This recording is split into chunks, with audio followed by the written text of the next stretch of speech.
ನನ್ನ channel subscribe ಮಾಡಲಿಲ್ಲ ಅಂದರೆ ಸಬ್ಸ್ಕ್ರೈಬ್ ಮಾಡ್ಕೊಂಡು ನೋಡಿ, ಹೀಗೆ ಸಪೋರ್ಟ್ ಮಾಡ್ತಾ ಬನ್ನಿ.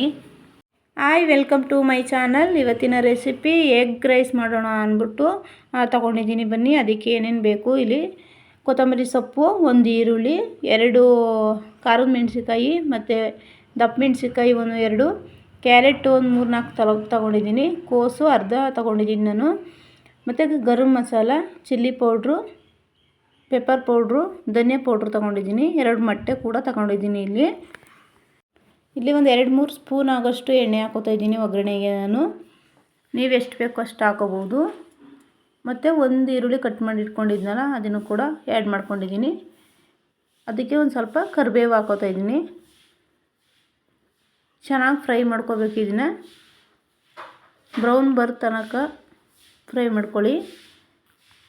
ಹೊರಗಡೆ ತಿನ್ನೋಕ್ಕಿಂತ ಮನೆಯಲ್ಲೇ ಮಾಡ್ಕೊಂಡು ತಿಂದರೆ ತುಂಬ ಸಿಂಪಲ್ಲಾಗಿ ಟೇಸ್ಟಾಗೂ ಇರುತ್ತೆ. 1 ಸ್ಪೂನು ಶುಂಠಿ ಬೆಳ್ಳುಳ್ಳಿ ಪೇಸ್ಟ್ ಹಾಕಿದ್ದೀನಿ. ಅದನ್ನು ಕೂಡ ಒಂದು ಸ್ವಲ್ಪ ಫ್ರೈ ಮಾಡ್ಕೊಳ್ಳೋಣ. ಫಸ್ಟೇ ಶುಂಠಿ ಬೆಳ್ಳುಳ್ಳಿ ಪೇಸ್ಟ್ ಹಾಕಿದ್ರೆ ಅದು ಎಣ್ಣೆ ಚಟಪಟ ಅನ್ನುತ್ತೆ ಅಂದ್ಬಿಟ್ಟು ನಾನು ಈರುಳ್ಳಿ ಹಾಕಿದ್ಮೇಲೆ ಹಾಕ್ಕೊಂಡಿದ್ದೀನಿ.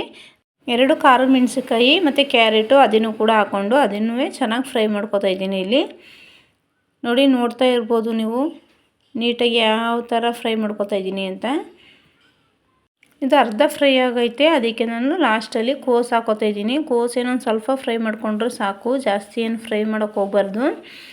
ಕೋಸು ಜಾಸ್ತಿ ಫ್ರೈ ಮಾಡಿದ್ರೆ ಬೆಂದೋಗ್ಬಿಡುತ್ತೆ ಬೇಗ. ಅದರಿಂದ ನಾನು ಸ್ವಲ್ಪನೇ ಫ್ರೈ ಮಾಡ್ಕೊತೀನಿ.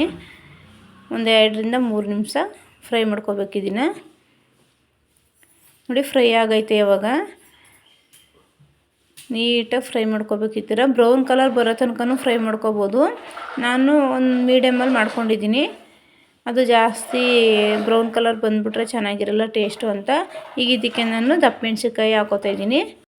ಅದನ್ನು ಕೂಡ 1 ನಿಮಿಷ ಫ್ರೈ ಮಾಡ್ಕೊತಾ ಇದ್ದೀನಿ. ದಪ್ಪ ಮೆಣಸಿಕಾಯಿ ಹಾಕ್ಕೊಂಡು, ದಪ್ಪ ಮೆಣಸಿಕಾಯಿ ಎಷ್ಟು ಬೇಕೋ ಅಷ್ಟು ಹಾಕ್ಕೊಳ್ಳಿ. ದಪ್ಪ ಮೆಣಸಿಕಾಯಿ ಹಾಕಿದ್ರೆ ಎಗ್ ರೈಸು ಚೆನ್ನಾಗಿ ಟೇಸ್ಟಾಗಿ ಇರುತ್ತೆ. ಕೋಸು ಮತ್ತು ದಪ್ಪ ಮೆಣಸಿಕಾಯಿ ಜಾಸ್ತಿ ಹಾಕ್ಕೋಬೇಕು, ಅದರಿಂದ ಟೇಸ್ಟಾಗೂ ಇರುತ್ತೆ. ನಾನು 2 ದಪ್ಪ ಮೆಣಸಿಕಾಯಿ ತೊಗೊಂಡಿರೋದು, ಅರ್ಧ ಕೋಸು ತೊಗೊಂಡಿರೋದು. ಇಲ್ಲಿ ರುಚಿಗೆ ತಕ್ಕಷ್ಟು ಒಂದು ಸ್ವಲ್ಪ ಉಪ್ಪು ಹಾಕ್ಕೊಂಡ್ರೆ ಚೆನ್ನಾಗಿ ಬೇಯುತ್ತೆ. ಅದು ತರಕಾರಿ ಎಲ್ಲ ಬೇಯುತ್ತೆ ಅಂದ್ಬಿಟ್ಟು ಒಂದು ಸ್ವಲ್ಪ ಉಪ್ಪು ಹಾಕ್ಕೊಂಡಿದ್ದೀನಿ. ನಾನು ಮಸಾಲೆ ತೊಗೊಂಡಿದ್ದೀನಲ್ಲ, ಅದರಲ್ಲೇ ಉಪ್ಪಿರುತ್ತೆ.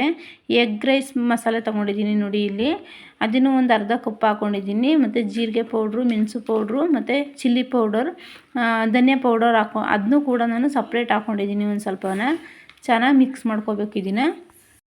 ಇದು ಚೆನ್ನಾಗಿ ಮಿಕ್ಸ್ ಮಾಡ್ಕೊತಾನೆ ಇರಬೇಕು, ಇಲ್ಲಾಂದರೆ ಕೈ ಬಿಟ್ಬಿಟ್ರೆ ಅದು ತಳ ಹಿಡಿದ್ಬಿಡುತ್ತೆ. ಮಸಾಲೆ ಐಟಮ್ ಎಲ್ಲನೂ ಹಾಕಿದ್ದೀವಿಲ್ಲ, ಅದರಿಂದ.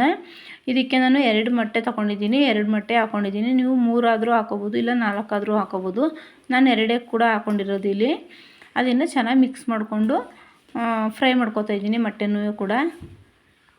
ನೀವು ಕೂಡ ಒಂದ್ಸಲಿ ಟ್ರೈ ಮಾಡಿ, ಟೇಸ್ಟ್ ಹೆಂಗೆ ಐತೆ ಅಂತ ಕಮೆಂಟ್ ಮೂಲಕ ತಿಳಿಸಿ. ಟೇಸ್ಟು ಹಂಗೆ ಇರುತ್ತೆ, ಸಿಂಪಲಾಗಿ ಮಾಡಿದ್ರೂ ಟೇಸ್ಟ್ ಚೆನ್ನಾಗಿರುತ್ತೆ. ನಾನು ಇದಕ್ಕೆ ಒಂದು ಸ್ವಲ್ಪ ಕೊತ್ತಂಬರಿ ಸೊಪ್ಪು ಹಾಕೋತಾ ಇದ್ದೀನಿ.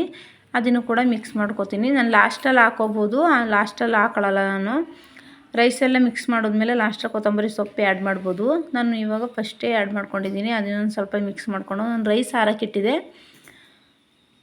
ಫಸ್ಟೇ ರೈಸ್ ಮಾಡಿಕೊಂಡು ಆರೋಕ್ಕಿಟ್ಟಿದ್ದೆ. ಅದನ್ನು ತಗೊಂಡು ಇಲ್ಲಿ ಹಾಕ್ಕೊಂಡು ಮಿಕ್ಸ್ ಮಾಡ್ಕೊತೀನಿ.